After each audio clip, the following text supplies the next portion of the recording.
Injustice anywhere is a threat to justice everywhere. They thought this was just another case. They thought she would fold. Let us know in the comments section below where you're watching this story from. Are you the girl who screamed at the officer? Wendy Adaway didn't flinch when the woman in the blazer asked the question. Her back was straight, her hands were folded neatly on her lap, her gaze locked onto the public defenders like she could see the gears grinding behind her eyes. "I didn't scream," Wendy said calmly. "I spoke. There's a difference." The woman exhaled through her nose like she didn't have time for this kind of precision. Her name was Sandra Mallory, and she'd been assigned Wendy's case less than 12 hours ago. Wendy had done the math. The woman had a dozen clients this week. Wendy wasn't expecting a hero, just someone who didn't assume she was dumb because she was 17 and black. "Wendy?" Mallory started again, kneeling a bit to speak at eye level. "I understand you're upset, but obstruction of justice is serious. We need to be smart here. If you plead out, this could go away." "No," Wendy said. "I'm not pleading guilty to something I didn't do." Mallory looked at her like she was a puzzle missing half its pieces. Then her eyes scanned the thick folder sitting between them on the table.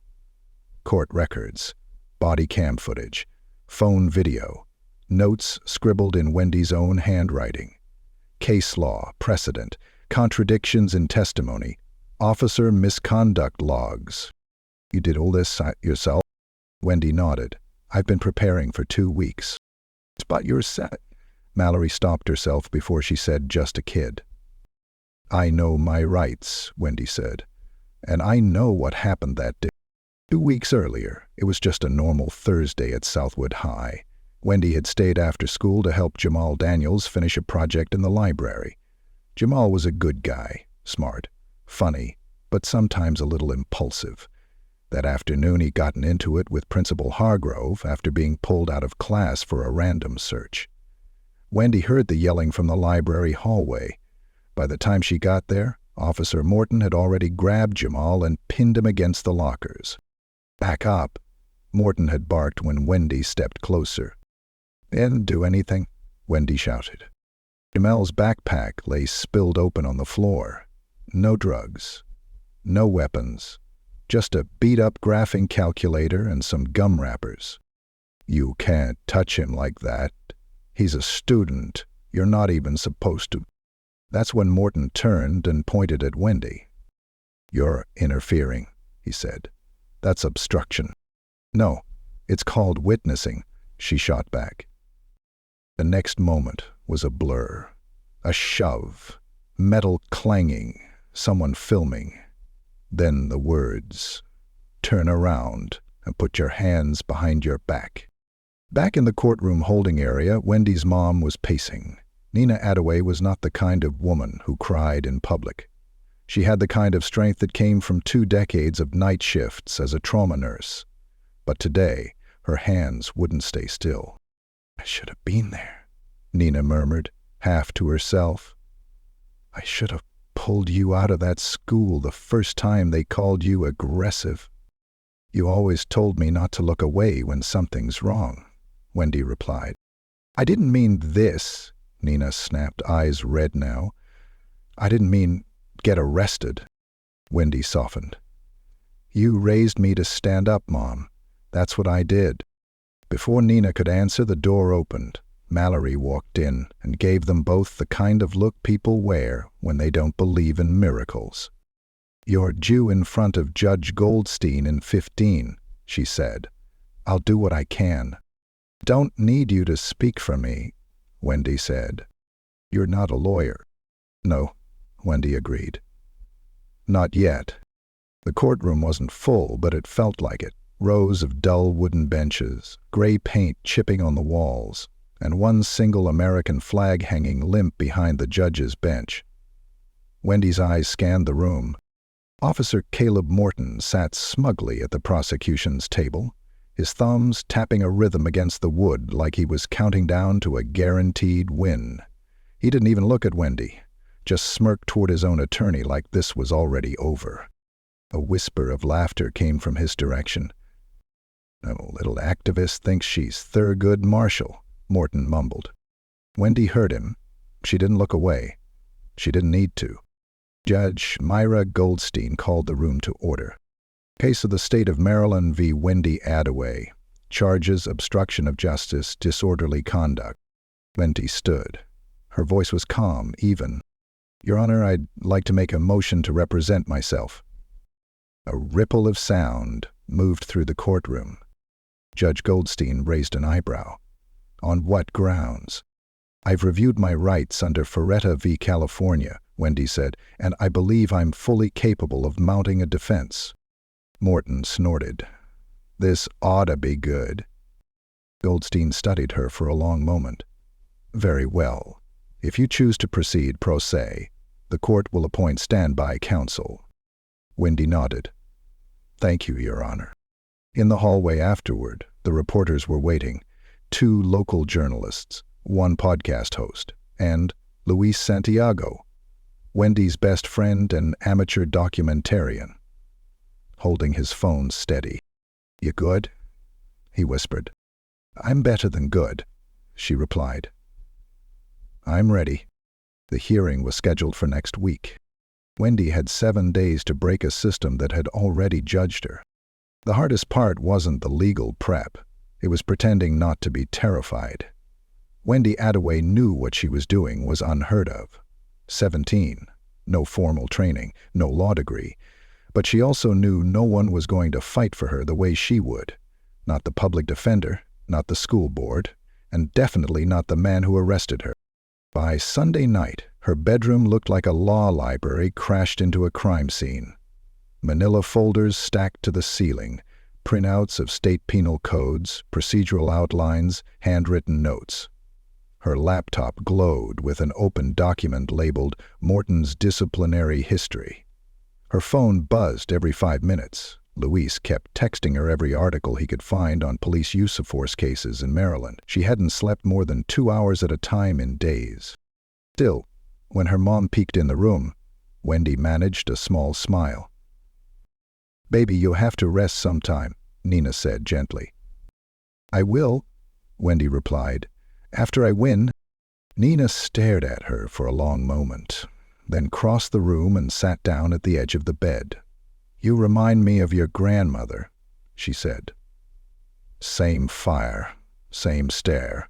Lord knows that woman could hold a grudge longer than a courtroom recess. I'm not mad, Wendy said.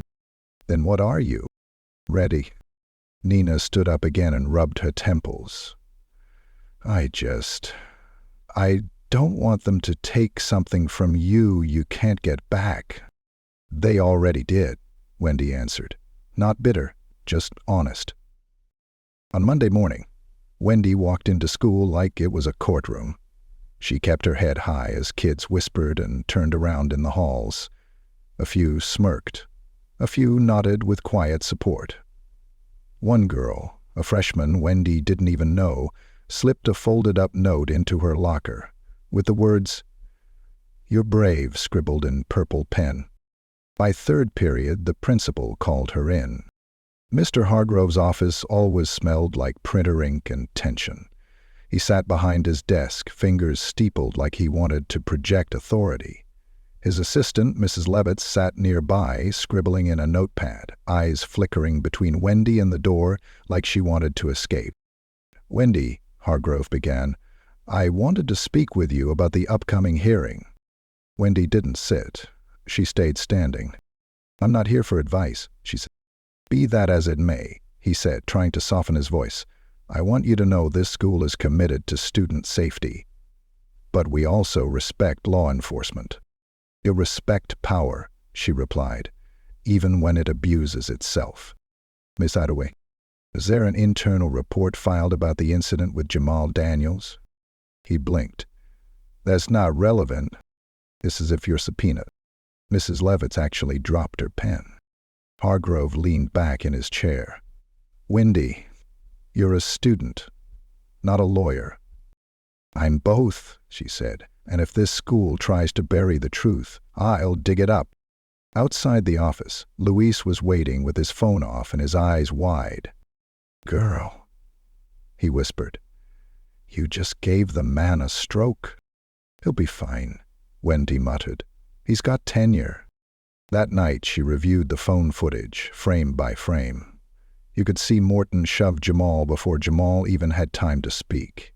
You could hear Wendy's voice, clear, calm, asking what Jamal had done.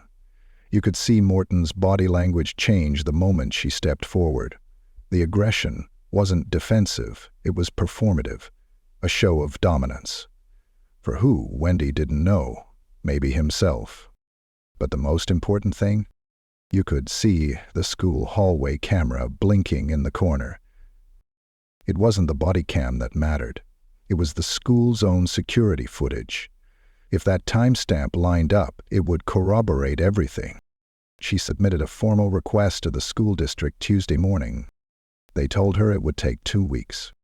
She filed a subpoena through the court that afternoon. They told her it would be available by Friday. At lunch, she barely touched her sandwich. Louise read her latest notes over her shoulder and whistled low. "You got them, Section 2202, misuse of force during a non-hostile detainment. That's big, right? We're making that hard." "It's a start," she said. "And the footage? If the angle catches his grip on Jamal's neck, it's over." Louise nodded slowly. "You ever think about law school?" "I'm not thinking that far ahead," she said. "I'm thinking about Friday." When Friday came, Wendy wore her best navy blazer, the one she wore for her AP interviews and debate meets. Her braids were pinned back neatly, and she carried a single manila folder filled with documents so well organized they could have passed for a seasoned defense team's prep binder. Judge Goldstein looked down at her over the rim of her glasses. "Miss Adaway," she said, "you may proceed." Wendy took a breath. Her pulse didn't slow, but her voice never wavered. "Your Honor, I move to dismiss on grounds that the arrest was made without probable cause and in violation of both school policy and state code governing the treatment of minors in public institutions." The courtroom murmured. Morton whispered something to his lawyer. Judge Goldstein tilted her head. "Proceed with your opening." Wendy stepped forward. 2 weeks ago, I witnessed an act of violence, disguised as discipline. I watched a police officer detain a student who had done nothing wrong. When I spoke up, I was labeled a threat. But I wasn't angry. I was informed, and now I'm here not just for myself, but for every student who's been silenced by the assumption that age means ignorance. She looked directly at Morton. "I know what you did, and I'm going to prove it." Morton didn't smirk this time. He blinked.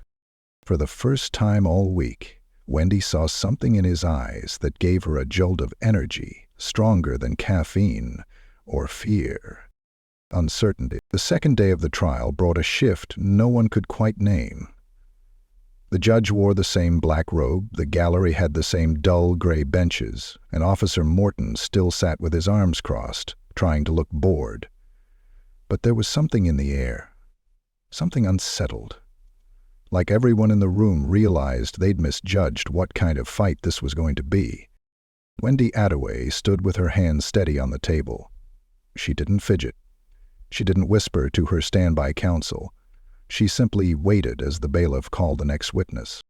"Call Officer Caleb Morton to the stand." Luis sat 3 rows behind her, gripping the edge of his seat like it was the last thing keeping him from floating away. Nina was next to him, her hand over her heart, lips moving in prayer so quietly it sounded like breath. Morton rose with the same swagger he carried on school grounds, the kind of walk that said, "I've done this before, and I'm not worried." He took the oath, sat down, and gave Wendy the smallest smirk. "Ready for your little quiz, counselor?" Wendy didn't blink. "Are you ready to tell the truth, Officer Morton?" He leaned back, like he had all the time in the world. "Ask away." She began slow. "Officer Morton, on the date of March 8th, you were on duty at Southwood High School, correct?" "Correct." "And your body camera was active during that time?" "Good." "And you also had access to the school's hallway cameras?" I didn't check those, he said quickly. Didn't need to. You didn't need to, Wendy repeated. Why not? Because I saw what happened, with my own eyes. Of course, she said, flipping a page. Could you describe for the court what you saw? Morton cleared his throat, glancing at the prosecution's table for backup before turning back to Wendy. Jamal Daniels became belligerent when I attempted to conduct a lawful search of his belongings. He was yelling, moving aggressively. I stepped in to de-escalate the situation. Wendy took one step toward him. Did you tell Mr. Daniels why he was being searched? Didn't have to. He fit the description. What description? Morton blinked. We had a call about a student acting erratically in the West Wing. African-American male, black hoodie, jeans. And how many students at South would fit that description on any given day? Morton's face tightened. Wendy let the silence hang just long enough. So, she continued, you detained Mr. Daniels based on a vague description that could apply to dozens of students, correct? Objection, the prosecutor said. Argumentative. Sustained, said Judge Goldstein. Rephrase. Did you have any additional identifying information besides race and clothing? Morton looked annoyed now. No. Wendy nodded. Let's move to the next part of the incident. You claim Mr. Daniels became physically aggressive. That's right. Do you have any footage, body cam or otherwise, that shows Mr. Daniels initiating contact with you? Morton paused. No, but so the only physical contact shown on video is you grabbing Mr. Daniels? That's not how I'd describe it. Then how would you describe it? Morton shifted in his seat. I placed a guiding hand on his shoulder to prevent escalation. Wendy turned to the monitor set up by the court.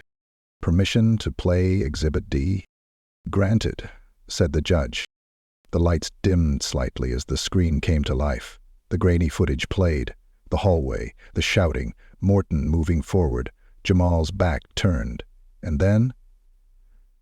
Morton grabbing the back of Jamal's neck and slamming him into the locker. Gasps broke out in the courtroom. Louise whispered, "Play it again." Wendy waited. The video ended. "Is that what you consider a guiding hand, officer?" Morton didn't answer right away. "I did what I had to do." Wendy's voice rose just slightly. "Did you know Mr. Daniels had a diagnosed seizure disorder?"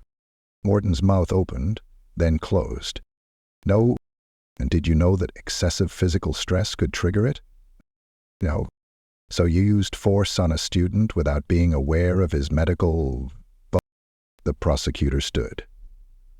"Objection. This is turning into a lecture." "Sustained," said the judge. "Stick to the facts, Miss Adaway." Wendy took a slow breath. No further questions, for now. Morton looked relieved as he stood up, but the courtroom didn't forget what they'd seen. When the lunch break came, Wendy stepped into the hallway and found herself immediately surrounded by whispers. "Answer. She's the one. Is she really 17?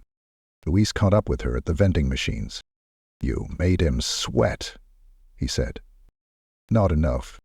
"You've got him," Louise said. "The judge, the jury, even the people watching." "It's not about winning them," Wendy said. "It's about proving what he did. You think they'll believe you over a cop?" "They don't have to believe me," she said. "They just have to believe the evidence." Back in the courtroom, Wendy called her next witness. "Please state your name for the record." "Jamal Daniels." Jamal's voice was quieter than Morton's, but it carried something his didn't. Truth. Wendy stepped closer. "Jamal, can you tell us what happened on March 8th? He nodded. "I was walking to the library. I had a meeting with Wendy to go over a chemistry project. I didn't do anything. I wasn't talking back. The officer just grabbed me." "Did he tell you why?" "No. He said I looked shady. That was his word." Wendy nodded. "Did you resist?" Jamal hesitated. "I tried to move away. He had my arm twisted. I panicked." "Did you hit him?" No, never. Wendy turned back to the judge. Your Honor, I'd like to enter Jamal Daniels' medical records into evidence, specifically his documented seizure disorder and doctor's note advising against physical restraint. So, entered, said Judge Goldstein. The prosecution looked deflated. The room was still. Wendy wasn't done. She brought up one final document. Officer Morton, I have here a copy of your disciplinary record. Would you confirm that in the past 5 years you've received 3 complaints of excessive force? Morton's jaw flexed.